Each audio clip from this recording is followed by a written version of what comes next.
Our next guest is a legend who really needs no introduction. And as a founding member of the legendary Gap Band, his music has kept us dancing for decades. Outstanding, Ooh. Yearning for your love, and you dropped the bomb on me. That's right, you know the hits, and that's just beginning, Lola. Here to talk about his illustrious career and his life on the stage is music icon, Charlie Wilson. Welcome. Thank you. Well, thank you. Thank you so much for being here. Before we talk about your illustrious career and your life on the stage, can we talk about the BET Awards? Yes. Oh, that was a wonderful, wonderful moment for me. It was a pivotal moment. I enjoyed it. You know, it was India.Arie, Stevie Wonder, Jamie Foxx, Snoop Dogg, Pharrell, Justin Timberlake. Justin Timberlake. I mean, how you can get no better than that? And you upstaged them all.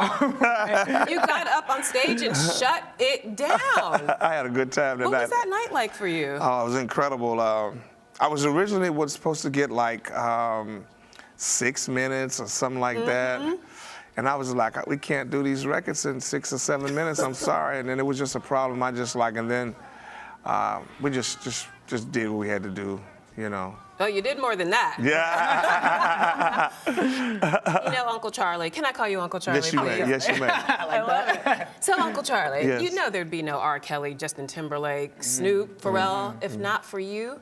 And they all not only respect you, but they're desperate to work with you. What's it like to be embraced by this younger generation?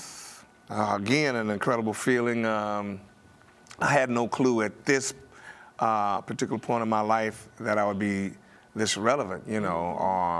I have a lot of friends that's been in the music business a long time, and I think they're looking at me like, man, you know, can a brother take a ride with you? Can a sister take a ride with you? Yeah. But I'm so happy and I'm so blessed, and God has truly been blessing me for a long time, and He's kept me alive and well. Yes. Was there ever a moment in your career where you realized you were a trailblazer, paving the way for others? You know, I could be arrogant and braggadocious and say all of that, yeah, but I think I'm gonna keep it humble. I just believe that so many years I had asked God to allow me to be an inspiration to people, and you know, and He allowed you to watch what you pray for, because you just might get it. Yeah, so it's been a wonderful, I've been having a wonderful career. Well, one of the people who love you is Snoop Dogg, who gave you the nickname Uncle Charlie. Yes, he did. Yes, you he guys did. are close friends. His wife and he actually renewed their vows at one of your properties. Yes. So how did you guys originally get so close and become friends?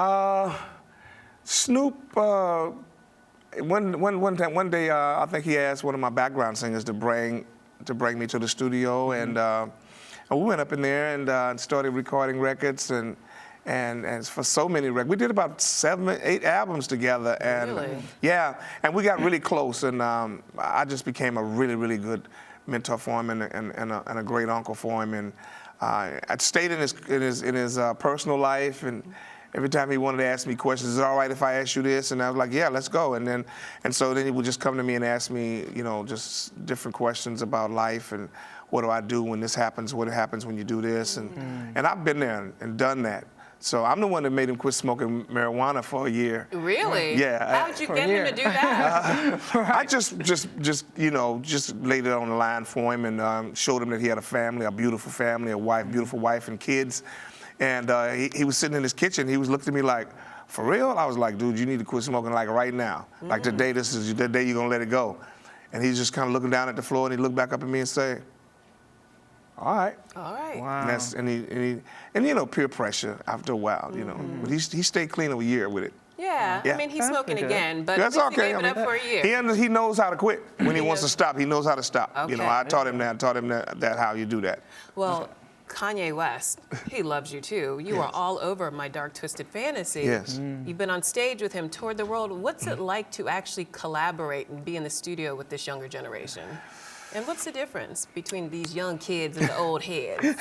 Well, I mean, a lot of them, they understand what they do, what they really want and out of the music, and they call me in and to lace up some hooks or some sprinkling, sweetening things, and I'm just happy to be with them. It's good. I'm learning a lot from them. They learn a lot from me, and when they get out of hand, I just straight tell them I don't ever bite my tongue, you know, because they ain't gonna do nothing to me. I was like, dude, You know, let's don't get that twisted. You know, Don't mess with I'm your Charlie. uncle. Right. I'm your uncle. Wow. I'm gonna tell you this is what you got to do, and if you don't do this, is where you're gonna head. This is where you're headed. Yeah. You know, I done been there already. I've done all the things that some of these rappers have done, are doing now, or even some of these kids, and I know where it's gonna lead. Yeah, and Jail cells or death.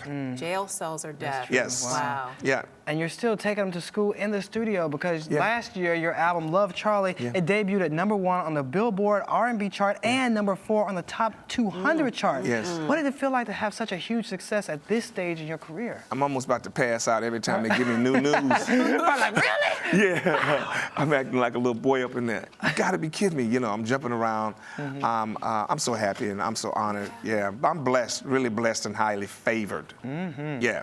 Uncle Charlie, when you're in the studio, do you know when you're creating a hit? Do you feel it in your bones? I mean, it comes, you know, the feel, you know, when it's there, that feeling hits you. It was like back in the day. It's the same thing. It's no different. If you can feel it when it's there. Yeah. If you jam into it and you move into it.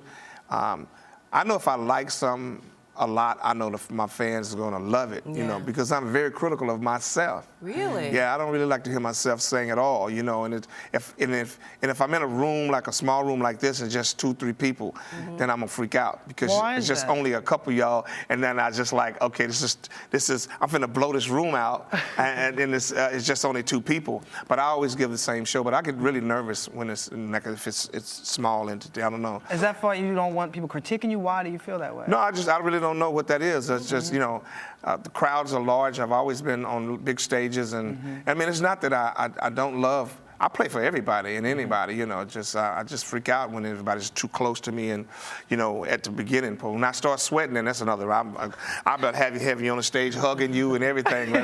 Stand right here, baby. I got this. Shabba-dabba-doo-ee-doo-ee-doo-ee, you know. All right now. Give us some more of that. Come on. Let's show up my If spine. I get warmed up, it's a different story. All right. Yeah. Can we hear a little more of that? What do you Uncle want to Charlie? hear? I just Hey think that- girl, how you doing? My name is Charlie. Last name Wilson. That's all you need. Whoa! Getting us started. Look, everybody in the background like, yeah. Charlie, you're such a tease. I know it. I know that already, though. Uh-oh. Yeah. Well, you learned how to sing in the church in Tulsa, Oklahoma. When did you decide that you wanted a life in music? I was a little boy. I was about 3 or 4 years old, and I was singing in this little talent show. And I think I left my heart in San Francisco.